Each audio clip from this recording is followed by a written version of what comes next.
पहली बार दादा लेखराज ब्रह्मा की आत्मा ने निभाया हो ऐसा नहीं है।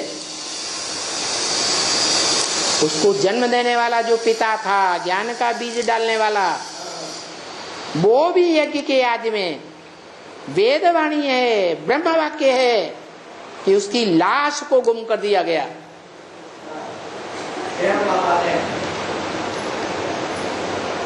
लाश भले गुम कर दी गई, लेकिन उसकी भावना को कोई नहीं तोड़ सका।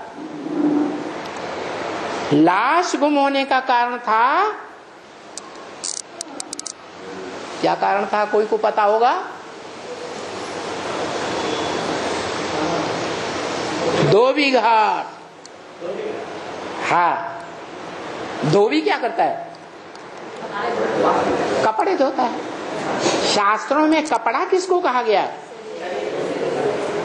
है? शरीरम, शरीर को वस्त्र कहा गया। इंद्रियों को घोड़ा कहा गया। शरीर रथ भी है, शरीर वस्त्र भी है। गीता में कहा वासांसि जीर्णानि यथा विहाय। जैसे आत्मा पुराने शरीर रूपी वस्त्र को त्यागती है और नए शरीर रूपी वस्त्र को धारण करती है, तो शरीर क्या हुआ? वस्त्र हुआ ना। तो ये जो शरीर वस्त्र है,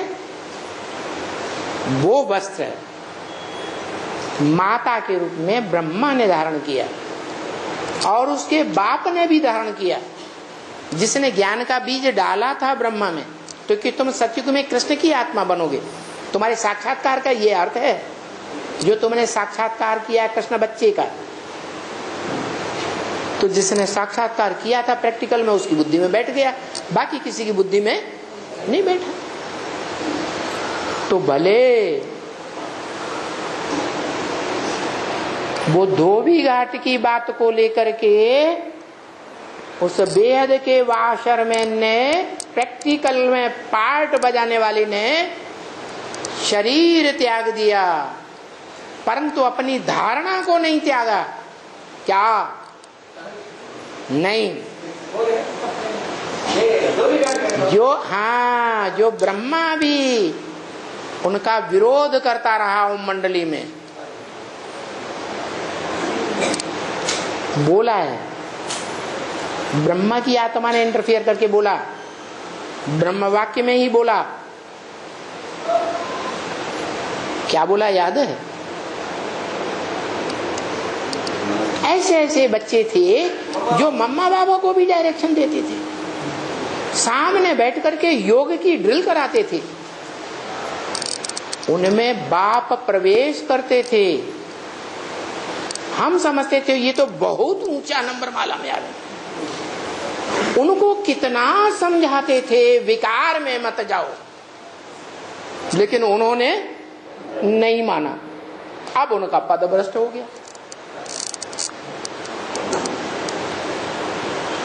ये ब्रह्म वाक्य के महावाक्य हैं। ब्रह्म वाक्य पत्थर की लकीर होते हैं, उन्हें कोई काट नहीं सकता। तो क्या रिजल्ट निकला?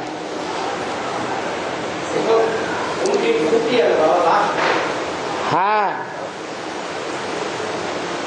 उसकी भावना को, उसके शरीर की हत्या करने वालों ने हत्या भी भले कर दी, लाश को भी गुम कर दिया, फिर भी उसकी भावना को कोई तोड़ नहीं सका। क्या भावना? धोबी घाट वाली भावना कि वाशरमैन है तो प्रैक्टिकल में होना चाहिए ना। बेहद के वस्त्र हैं तो इन बेहद के वस्त्रों को साफ करने वाला बेहद का जो वाशरमैन धोबी है, जिसको सुप्रीम सोल ने ही स्वीकार किया है कि मैं बेहद का वाशरमैन भी हूं, बेहद का धोबी हूं, तो संग के रंग से कपड़े साफ होंगे या बिना संग के रंग के साफ होंगे? संग के रंग से ही साफ। खास उन आत्माओं के जिन आत्माओं ने 63 जन्मों में ज्यादा विकारी सुख भोगा है, उस आत्मा के साथ। अरे सच रूपी रंगमंच का हीरो है तो पुरुष का जन्म लिया होगा या नहीं लिया होगा? और राजयोग में महारथी ही नहीं, क्या है, महारथी से भी ऊंचा कौन होता है? है? महारथी से भी ऊंचा कौन होता है? अरे एक होता है प्यादा, एक होता है घुड़सवार, एक होता है ऊंट सवार, एक होता है महारथी हाथी सवार, और एक होता है महावीर। तो जो महावीर का पार्ट बजाने वाला है वो कौन सी महावीरता है? हद की महावीरता तो हिंसा की होती है, जो हिटलर, नेपोलियन, अलेक्जेंडर आदि ने दिखाई। लेकिन भगवान तो हिंसक युद्ध कराता है या अहिंसक युद्ध कराता है? अहिंसक युद्ध कराता है। गीता में ही बोला है, हे अर्जुन, ये काम विकार को मार दे। जह्येनम पापमानम, कामेश क्रोधेश रजोगुण समुद्भव। ये द्वापर युग से, द्वैतवादी युग से पैदा होते हैं, इनको नष्ट कर दे।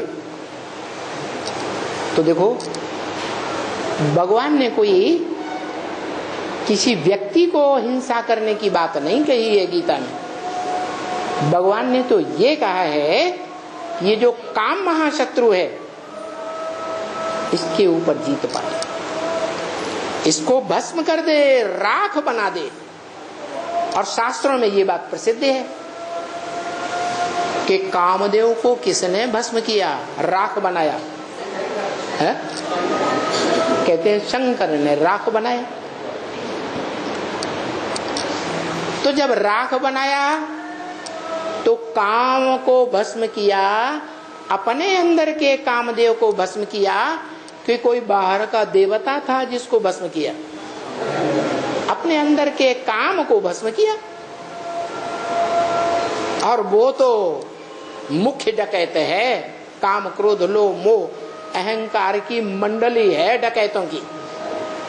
उस मुखिया को नष्ट कर दिया तो सब अपने आप भाग खड़े होंगे। इसलिए कहा जाता है काम जीते जगत जीत। इंद्रिय जीते, कौन सी इंद्रिय? काम इंद्रिय जीते जगत जीत। फिर उस काम इंद्रिय जो 10 इंद्रियों में से सबसे प्रबल होती है मनुष्यों को जीतने में, उन 10 इंद्रियों के ऊपर कंट्रोल करने वाला मन 11वें इंद्रिय। तो उसके लिए भी बोला है मन जीते जगत जीत। और मन के अंदर ही माया प्रवेश करती है, माया जीते जगत जीत। तो यहां की बात है, वो जो व्यक्तित्व है जो मनुष्य सृष्टि रूपी रंगमंच पर नई सृष्टि रचने के लिए प्रैक्टिकल में बाप है, प्रैक्टिकल में साकार मनुष्य सृष्टि का पिता है, साकार स्वर्ग का रचयिता है, वो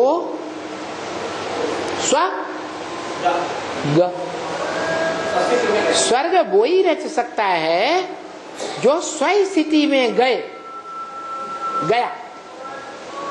देवान में रहा तो स्वर्ग नहीं रच सकता।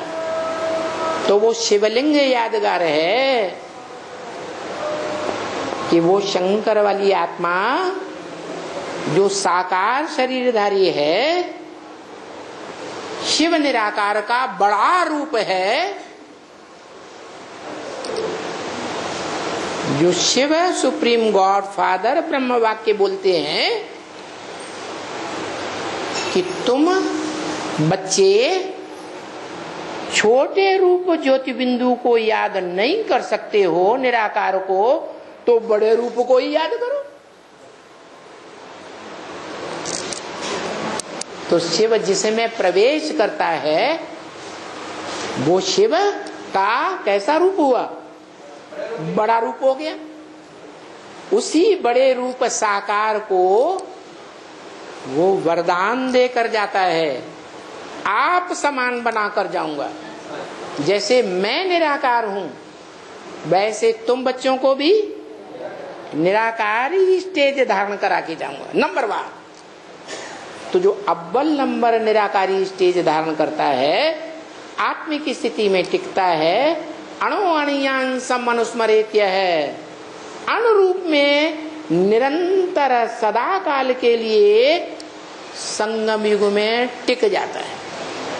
जब तक सारी सृष्टि का विनाश हो और जब तक सारी सृष्टि का उद्धार हो, नई सृष्टि की स्थापना हो, तब तक के लिए वो ऐसा निराकारी ज्योति बिंदु स्वरूप धारण करता है कि शरीर होते हुए भी जैसे नहीं है। जैसे कहते हैं आंखें हैं लेकिन जैसे नहीं देखता, कान हैं लेकिन कान होते हुए भी नहीं सुनता। शास्त्रों में कहा गया है, तुलसीदास ने बोला बिनु पग चले सुने बिनु काना, आनन रहित सकल रस भोगी। माने उसको पाँव नहीं है फिर भी चलता है, हाथ नहीं है फिर भी सब कुछ करता है, इंद्रियां नहीं है फिर भी सब कुछ करता है, आंख नहीं है फिर भी सब कुछ देखता है। अरे